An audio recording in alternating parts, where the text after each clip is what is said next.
Les gens s'attachent beaucoup à quelles sont les conséquences de leur action, mais non pas l'origine de ce qui éradiquerait la conséquence de leur action. On est sur j'ai délégué ma représentation, maintenant pour avoir un logement je suis obligé d'attendre Tintin, soit il faut que je sois pote avec lui, ou si je lui tire pas les pompes, ben, je suis écarté, s'il y a ceci, il y a cela, comment fonctionne le système bancaire et ainsi de suite.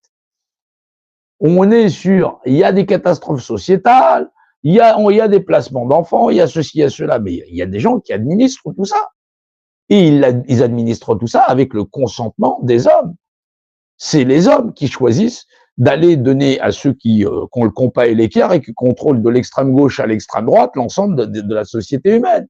Il n'y a pas de complot là-dedans. Il y a des gens qui sont intelligents, qui disent à d'autres, vous inquiétez pas, nous on a fait nos partis politiques, voilà, on va tous se jurer amène au Grand Orient de France et aux Grandes Loges de France, et on s'occupe de tout, du moment que vous votiez pour l'un des partis qui est là et qui a pour vocation votre plus grand bien, surtout le bien que eux se mettent dans les poches entre salaire, c'est-à-dire ce qu'ils tirent de la société, et le fait qu'on va vous administrer, et surtout, voilà, revenez tous les 5 ans, revenez tous les 3 ans, revenez, voilà, va voter pour ceci, va voter pour cela, va faire un tour ailleurs et dégage.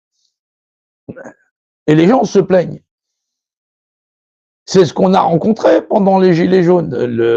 On a vu la France se lever, voilà, des groupes de réflexion se mener, là, des gens qui ont décidé de faire leur parti politique en pensant que ceux qui ont le club qui ont déjà pris tout le gâteau, ils vont t'en laisser une part, mais dégage. Voilà. Non, c'est pas parce que vous avez eu un pote élu ou quoi que ce soit que ça y est, ça va changer la face du monde. Non, non, t'inquiète. Il ira manger au râtelier comme tous les autres et ainsi de suite. La vocation, la réflexion de changer de société, c'est pas dire non, on va changer telle valeur du droit. Les gens, soit ils sont guidés par du droit écrit sur papier, ou soit ils comprennent ce droit en humanité, dans leur cœur. Ce qui se fait pas. Il y a des choses qui ne se font pas. Et aujourd'hui, parce que c'est sur papier, on a le droit de dépouiller ceci, on a le droit de dépouiller cela. Soit les gens ils veulent être dirigés par du papier et ils trouvent leur humanité parce qu'on leur a marqué sur un papier, ou soit effectivement ce sont des êtres humains de chair et de sang et avec le cœur d'un être humain. Il n'y a pas d'autre théorie, il n'y a pas de théorie. Il y a des gens qui ont renoncé aux droits humains de tous les êtres humains ont le droit d'exister sur cette terre. Non, il y a des gens qui te disent non. Tant que si c'est pas un consommateur ou si c'est pas un acteur du champ de consommation, il n'existe pas.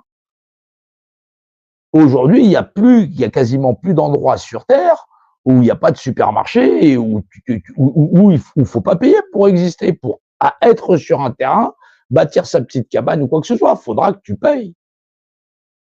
Seule créature. Et il n'y a personne qui s'oppose à ça. Intellectuellement, pour les générations d'aujourd'hui, pour les générations passées, celles qui cherchaient la liberté, et pour les générations futures. Il n'y a personne qui s'intéresse à la lutte de l'humanité.